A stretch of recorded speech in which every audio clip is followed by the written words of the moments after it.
were born under an open sky with dirt under your fingernails and the smell of sun-baked earth in your memory. Your father was a man of the land. His hands were like cracked leather and his eyes were always fixed on a horizon that never seemed to give back what he put in. He taught you how to read the clouds for rain.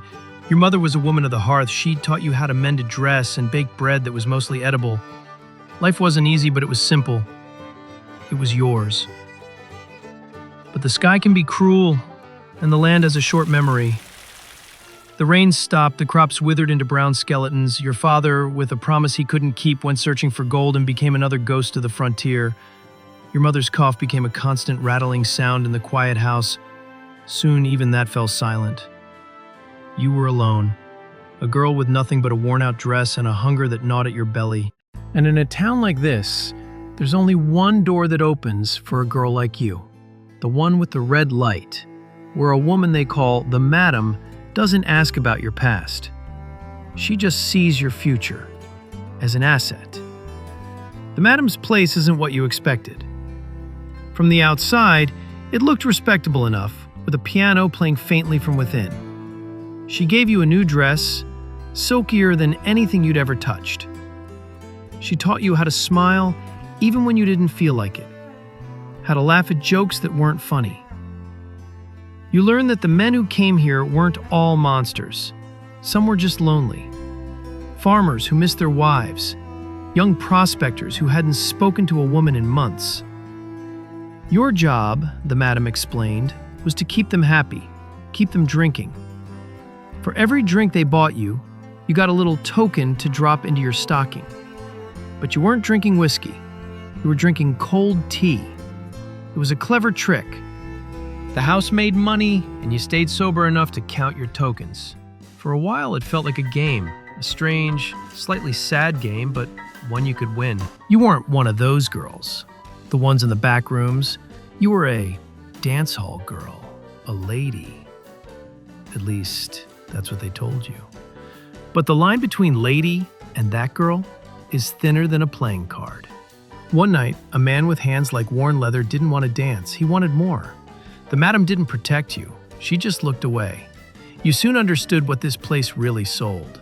It wasn't just whiskey and dances. It was a temporary cure for the crushing loneliness of the frontier.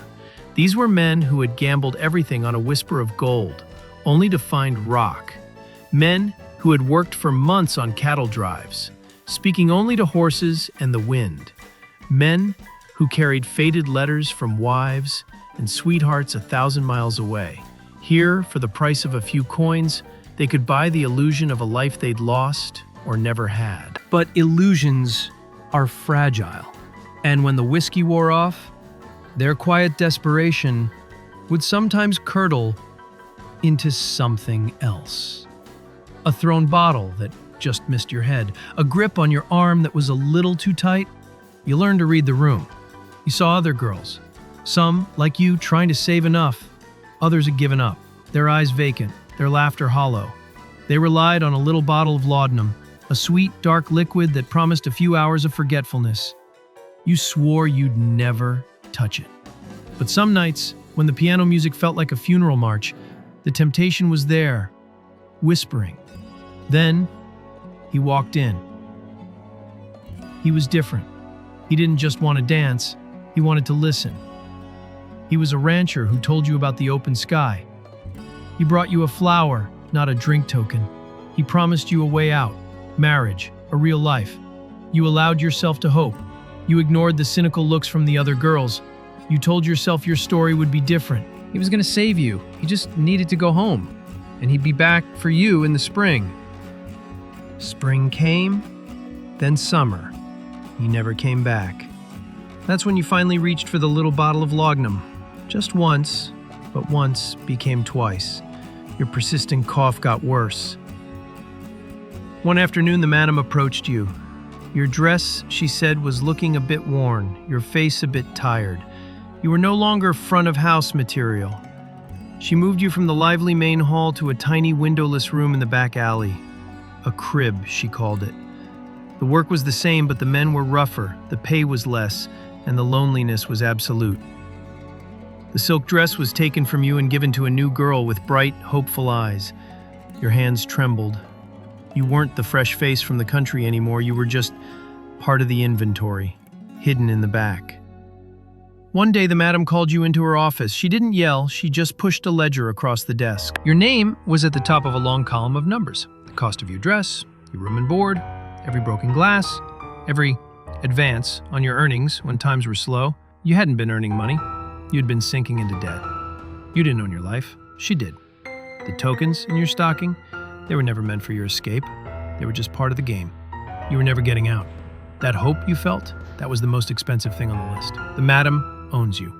Not because of a contract, but because of a simple, brutal ledger. You're trapped. The years pass. You don't count them anymore.